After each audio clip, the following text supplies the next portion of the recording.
This channel does not promote any violent, harmful, or illegal activities. All content provided by this channel is meant for an education purpose only. বিতর্ক নিয়ে কথা হচ্ছিল এতক্ষণ। দেখালাম তার একটা ভয়ঙ্কর নজির। তবে রাজ্যে এখন বিতর্কের অন্যতম মুখ তো শেখ শাহজাহান। তাকে নিয়ে কথা না বললে চলে, কারণ আলোচনার কেন্দ্রবিন্দু তিনি। আজও সন্দেশখালী মামলায় হাইকোর্টে পুলিশি তদন্ত ফের প্রশ্নের মুখে। শুনানি পর্বে এদিন বিচারপতি জয় সেনগুপ্তর প্রশ্ন ছিল, কেন শাহজাহানের বাড়ির ভিতর যায়নি পুলিশ? সেই বাড়ি সিল করা হয়নি কেন? পাথর দিয়ে আঘাতের কথা জানানোর পরেও কেন লঘু ধারা দেওয়া হলো? একের পর এক কড়া প্রশ্নবান বিচারপতির। এমনকি আদালতের এও পর্যবেক্ষণ, পুলিশের তদন্তের ধরন পুলিশি নিষ্ক্রিয়তার মতো মনে হচ্ছে। কোর্ট এদিন জানিয়েছে সেখানে বাড়ির সামনে সিসিটিভি বসাতে হবে, সব রেকর্ড করতে হবে। রাজ্যের তরফে অ্যাডভোকেট জেনারেল যুক্তি খাড়া করার চেষ্টা করলেও তা বিফলেই গেছে। বিচারপতির প্রশ্ন ছিল, একবারও কি বাড়ির ভিতরে যাওয়া হয়েছিল? সিল করা হয়, কেন যাওয়া হয়নি? পুলিশের কাছে তো ক্ষমতা আছে, তারপরেও কেন যাওয়া হয়নি? পাথর দিয়ে আঘাত করা হয়েছে, 307 কোথায়? তল্লাশি চালিয়েছেন, রেকর্ড কোথায়? এভাবেই একের পর এক প্রশ্ন তোলেন খোদ বিচারপতি। তার মন্তব্য, তিনি চাইবেন পুলিশ যেন তার কাজ করে। আপনাদের ক্ষমতা আছে শাহজাহানকে গ্রেফতার করার, বলেন বিচারপতি জয় সেনগুপ্ত। গতকালের পর আজ আবারও বললেন তিনি। এদিকে সন্দেশখালী কাণ্ডে এদিনই গ্রেফতার আরও 3 জন, অনেকটা ওই আদালতের ধমক খেয়ে। নেজার থেকে জালে আজিজুল শেখ, এনামুল শেখ এবং হাজিনুর শেখ। ফলে ঘটনায় এখনো পর্যন্ত মোট ধৃতের সংখ্যা 7। তবে এখনো বেপাত্তা শেখ শাহজাহান, মূল অভিযুক্ত। সিবিআই এই মামলা না নিলে মমতার আদরের আলালের দুলাল শাহজাহান ধরা পড়বে না। পুলিশের আশ্রয়ে সন্দেশখালীতে সরবেড়িয়া থেকে ধামাখালির মধ্যে ঘেরির মধ্যে তাকে রাখা হয়েছে, পুলিশ প্রোটেকশনে তাকে রাখা হয়েছে। এই মামলা যদি কলকাতা হাইকোর্ট সিবিআইকে ট্রান্সফার না করে বা এনআইএকে ট্রান্সফার না করে, শাহজাহান অধরাই থেকে যাবে, ধরা পড়বে না।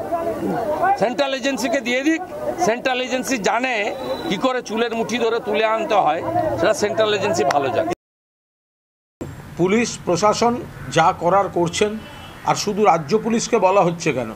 এখন তো সিবিআই খুঁজছে, ইডি খুঁজছে, বিএসএফের আওতাভুক্ত এরিয়া বিএসএফ খুঁজছে, আইবি সেন্ট্রাল আইবি খুঁজছে। তাহলে শুধু রাজ্য পুলিশ পাচ্ছে না, এই কথাটা আসছে কোথার থেকে?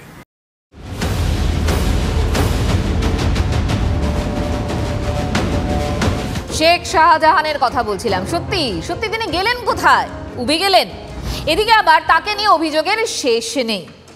মা মাঠে মানুষের দাপুটে নেতা, আদতে জমি হাঙর। শেখ শাহজাহানের সমাজকর্মী তকমাকে চ্যালেঞ্জ জানিয়ে প্রকাশ্যে এই বোমা ফাটিয়েছেন সন্দেশখালীর আদিবাসী সম্প্রদায়ের মানুষজন। বেরমজুর পঞ্চায়েতের 911 নম্বর খতিয়ানে বর্গা চাষি ছিলেন 15 জন আদিবাসী। অভিযোগ তাদের ভয় দেখিয়ে 42 বিঘা জমি থেকে উচ্ছেদ করেন তৃণমূল ব্লক সভাপতি শেখ শাহজাহানের ভাই তথা বেরমজুরের অঞ্চল সভাপতি সিরাজ উদ্দিন শেখ। দাদার ছত্রছায়ায় সিরাজ উদ্দিন শেখ এবং তার সঙ্গীরা জমি হাতিয়ে নেয় বলে অভিযোগ। 2 নম্বরই জাল কাগজ তৈরি করে এরা সব দলিল করে আর এইসব বিক্রি করছে, আর আমাদেরকে সব চাষিদেরকে সব উচ্ছেদ করে দিচ্ছে। আর কিছু বলতে গেলে বাহিনী দিয়ে তাড়ানো হচ্ছে। শাহজাহানের মদত্ত সিরাজ শেখ এই জমিগুলো কিনে নিয়েছেন এবং তার স্ত্রী নিয়েছেন, বেআইনভাবে কিনেছে। পুলিশ প্রশাসনের কাছে যাননি? পুলিশ প্রশাসনের কাছে গিয়েছিলাম, তারা কোনো কাজ করেনি। শেখ শাহজাহান যা বলছে প্রশাসন তাই মেনে নিচ্ছে। গেল বছর থেকে এবছর চাষে লাভতে পারিনি, আর লাভতে দেয়নি, আমাদের তাড়িয়ে তুলে দিয়েছে। আদিবাসীকে অত্যাচার করেছেন, বিশাল অত্যাচার করেছেন। আমাকে তো এই তো দুর্গাপুজোর আগে আমাকে তুলে নিয়ে গেছিলো, বাড়ির থেকে তুলে নিয়ে গিয়ে মারধর করে, আবার আমার কাছ 20,000 টাকা ছিল, সব নিয়ে নিয়েছে। আমি ওই কেস করেছি কোর্টে, তার কারণে বাহিনী আছে, ওনাদের বাহিনী আছে, সিরাজের লোক, শাহজাহানের লোক, বাহিনী দিয়ে আমাদের শাসায়। বাহিনীদের হাতে ওই কোদালের আচার নিয়ে যাবে, বাঁটি যেটা বলা হয়, ওই বাঁটি থাকে ওদের হাতে, আর মেশিন থাকে, বাইক থাকে ওদেরকে 50-60 হাজার টাকা করে একটা করে বাইক কিনে দিতে। 50-60 জন ছেলে আছে। এতদিন অভিযোগ করিনি, কেউ করতে পারছে না, ওনাদের চাপে একটা কেউ যে মুখ খুলবে তখনই তো তাকে আটক করবে, ঘরে গিয়ে বউ ছিল বলে থেকে অত্যাচার করবে। এই আদিবাসী সম্প্রদায়ের অভিযোগের জল কিন্তু গড়িয়েছে ন্যাশনাল ট্রাইবাল কমিশন পর্যন্ত। আর তার জেরে বসিরহাটের এসডিপিও জেলা শাসককে রিপোর্ট দিয়েছেন। তার ভিত্তিতে করা পদক্ষেপের নির্দেশও দেয় কমিশন। মহকুমা শাসক গত বছর জুলাইয়ে নির্দেশ দিয়েছিলেন আদিবাসী বর্গাদারদের অধিকার ফিরিয়ে দেওয়ার জন্য। আর সেই নির্দেশের কথা জেনে অভিযুক্তরা বর্গাদারদের ওপর হামলা করে বলে অভিযোগ। এখনো নিজেদের জমি ফিরে পাননি আদিবাসী সম্প্রদায়ের মানুষজন। এসসি কমিশন বিষয়টা জানতে চায় ডিএমকে চিঠি দিয়ে। ডিএম তখন সেই চিঠি পাওয়ার পরে এসপিকে রিপোর্ট পাঠাতে বলে। এসডিপিও রিপোর্ট পাঠিয়ে দেয় এবং সেখানে ফেক দলিল দিয়ে, অসংখ্য দলিলের মাধ্যমে সেই জমি হস্তান্তর হয়েছে বলে, এবং কারা কারা করেছে তার মধ্যে সিরাজউদ্দিন শেখ অন্যতম, এবং সেই সঙ্গে শঙ্কর সর্দার, অজিত মাইতি, দেবেন সর্দার, এরাই ইনভলভ আছে, প্রথমে উঠে আসে। কিন্তু এদের বিরুদ্ধে এখানকার ওসি সব কিছু জেনেও, এসডিপিও সব কিছু জেনেও কোনো তাদের ব্যবস্থাই নেয়নি। রেশন দুর্নীতি, শেখ শাহজাহানের কথা হচ্ছিল। দুর্নীতি তো এখানেই শেষ হয়ে যায়নি, এবার একটু নিয়োগ দুর্নীতির দিকে চোখ রাখা যাক। প্যানেলের মেয়াদ উত্তীর্ণ হওয়ার পরে যারা চাকরি পেয়েছেন তাদের চাকরি থাকার কোনো প্রশ্নই ওঠে না। এসএসসি মামলায় ফের মন্তব্য বিচারপতি দেবাংশু বসাকের। মামলাকারীরা এত দেরি করে মামলা করলেন কেন? তারা কি পাঁচিলের ওপর বসে আলোকোজ্জ্বল দিনের অপেক্ষা করছিলেন? তারপর 2021 সালে সেই সুদিন আসলে সূর্য উঠল আর তারা আদালতের দ্বারস্থ হলেন। শ্রাবন্তী এই মুহূর্তে আমাদের সঙ্গে রয়েছেন, আমাদের প্রতিনিধি। শ্রাবন্তী, বিচারপতির মন্তব্য, তার পর্যবেক্ষণ কি ছিল?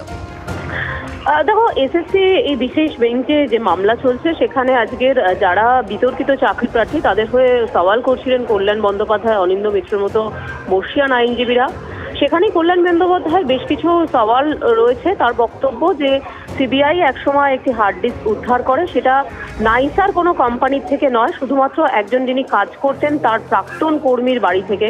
তাহলে সেই হার্ড ডিস্কে কিভাবে সেটার উপরে বিশ্বাস করা যায়? একই সঙ্গে দীর্ঘদিন এই এসএসসি মামলা বিচারপতি অভিজিৎ গঙ্গোপাধ্যায় শুনেছেন, সেখানে একাধিকবার এই চাকরি প্রাপক যারা ছিলেন তাদের চাকরি বাতিলের নির্দেশ হয়েছে। তার কথা সরাসরি না উল্লেখ করে তিনি শুধু বলেছেন যে যখন 2019-এ নিয়োগ করা হয় সেই সময় কোনো মামলা হলো না, 3 বছর পরে হঠাৎ করে কেন মামলা হলো, কেন একটি বিশেষ বেঞ্চেই এই ধরনের মামলা হলো, এবং তখন তিনি এই ধরনের তাৎপর্যপূর্ণ মন্তব্য করেন। তার গোটা যে সওয়াল জবাব ছিল তার মধ্যে উদ্দেশ্যই এটা ছিল এই মামলার আদতে কোনো গ্রহণযোগ্যতা নেই। যে সময় মামলাকারীদের মামলা করার কথা ছিল তারা কেন সে সময় করেনি। আগামীকাল ফের এই মামলার শুনানি থাকছে। ধন্যবাদ শ্রাবন্তী। এবার আবহাওয়ার খবর। হাওয়া বদলের ইঙ্গিত রাজ্যে। না, রাজনীতির কথা আমি আর বলছি না, বলছি আবহাওয়ার খবর, গতি প্রকৃতির কথা আবহাওয়ার। আপাতত ইদি পড়তে চলেছে জাঁকিয়ে শীতে। আজ থেকে বৃষ্টির সম্ভাবনা পাহাড় উপকূলে। ওদিকে কাল পরশু সব জেলাতেই হালকা থেকে মাঝারি বৃষ্টির পূর্বাভাস দিয়েছে আবহাওয়া দপ্তর। এভাবে শীতের বৃষ্টিতে আলু আর সবজি চাষে ব্যাপক ক্ষতির আশঙ্কা করা হচ্ছে। পশ্চিমী ঝঞ্ঝা, উচ্চচাপ বলয়ের জেরে সাগর থেকে জলীয় বাষ্প ঢুকছে, ফলে আজ থেকে রাতের তাপমাত্রা বাড়তেই থাকবে। সেক্ষেত্রে 20শে জানুয়ারি পর্যন্ত তাপমাত্রা কমার আশা নেই বলেই জানিয়েছে হাওয়া অফিস।